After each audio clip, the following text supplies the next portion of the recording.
Welcome to the Banker Lamp. Please enjoy the video. You start by launching iMovie and selecting trailers, then pick a template that fits your film's tone.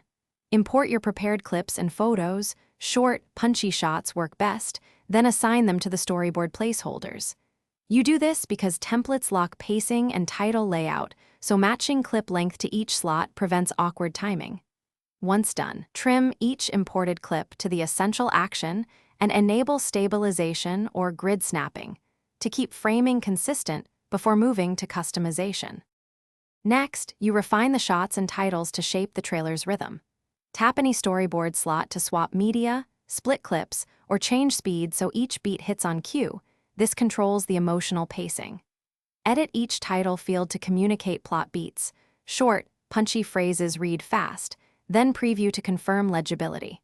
Make sure to tweak the built-in music volume and transitions so sound complements visuals rather than overpowering them. This preserves clarity for dialogue or important audio cues. To finish, tap Done then Share and Save Video, selecting Resolution. Watch the exported file to confirm sync and clarity. If you notice audio clashes, mute or lower the music track and split out problematic sections so dialogue remains clear. If iMovie freezes or behaves oddly, force close the app, reboot your iPad, and ensure iOS and iMovie are updated before reopening the project. This fixes most corruption issues. Once resolved, re-export and verify the final trailer plays smoothly on other devices. Thanks for watching. If this was helpful, leave a like and consider subscribing. See you next time.